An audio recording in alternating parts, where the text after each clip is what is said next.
Good afternoon, everyone. Today's Take 10 training topic is about Searcy, Arkansas receiving $680,000 grant to help develop new industrial site. At first, this may sound like a simple economic development plan. A city receives money, prepares land, and hopes to attract businesses. But from a business law perspective, it is way more than that. The main point of this training is this: industrial growth is not just about money or construction, it is also about the legal red lines. Before a company can build or expand, the land has to be properly prepared. That means the property must have the right zoning, access road and utilities, proper drainage, and no major legal issues that could delay development. I chose this topic because it connects directly to business and construction.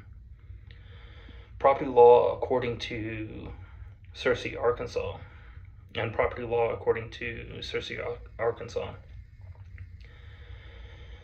The city receives $680,000 through the Arkansas State Development Program, and this was part of a $25 million award awarded to 22 Arkansas communities for industrial site development. This grant can help with things like infrastructure improvements, grading, drainage, soil analysis, right-of-way acquisition, and other site redline needs. This matters because a company does not want to choose a location because the land is available. They want to choose a land because of they want to choose a location because the site is actually ready. If the land has zoning problems, access issues, draining problems, or unresolved elements, the project can be delayed or become too expensive. The main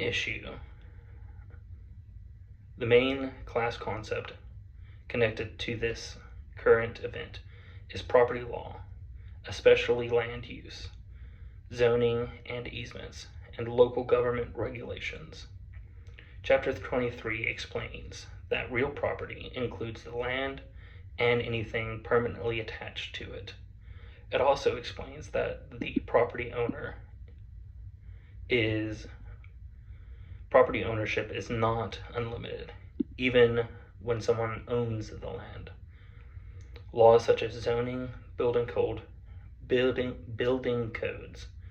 nuisance laws, and environmental regulations can limit how the land is used. This connects directly to Searcy's industrial site. Preparing land for industrial use is not just about dirt. It may require zoning approval, permits, easements for utilities, drainage improvements, and road access. In other words, before construction begins, the legal groundwork has to be handled.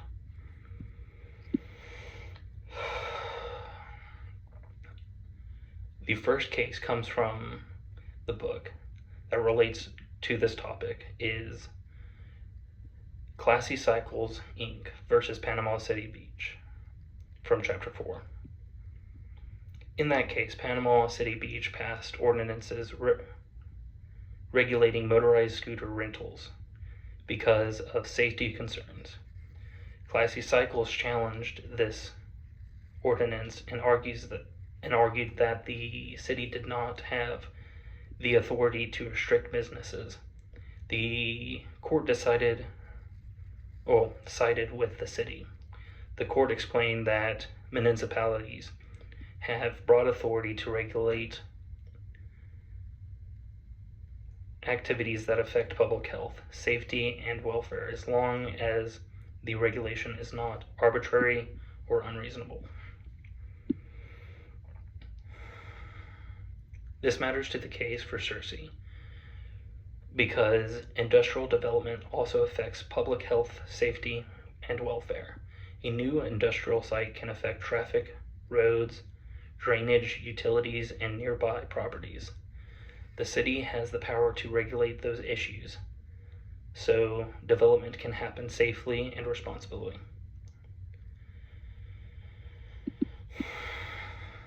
The second case is Greenfield versus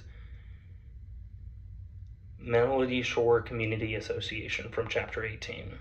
In this case, a community association tried to ban short-term rentals.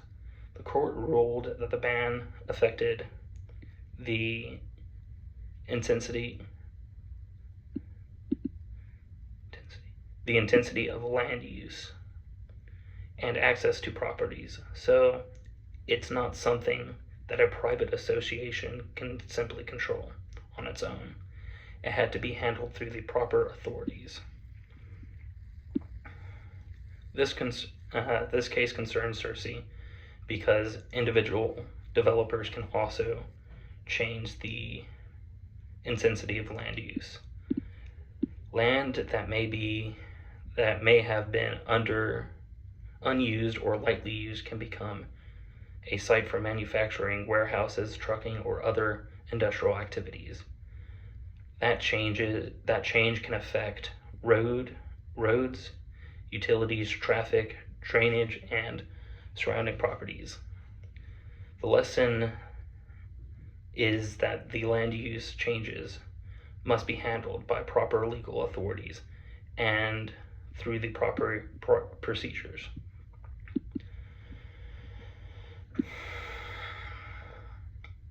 For business leaders, the practical lesson is that development is about risk management. A site might look great on paper, but if it has legal problems, it may not be ready for business.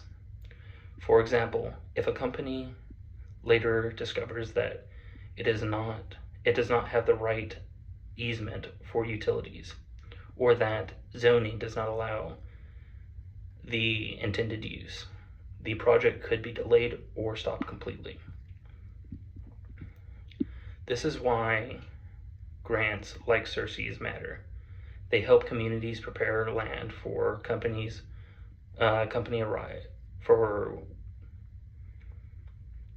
They help a community prepare land before a company arrives. At a legally prepared site,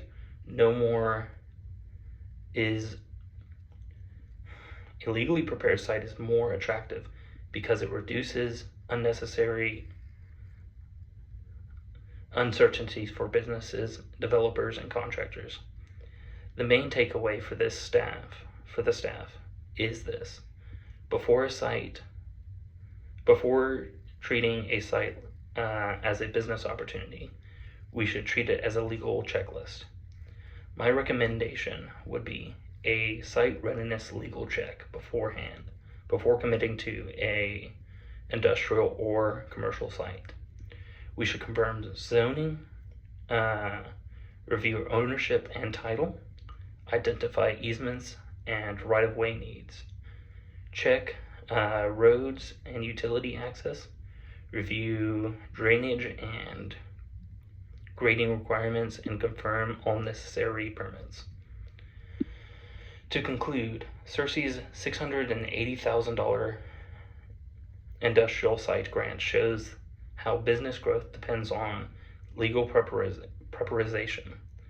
The economic goal is to attract companies and create jobs, but the legal foundation is properly law, zoning, easements, and local government authority.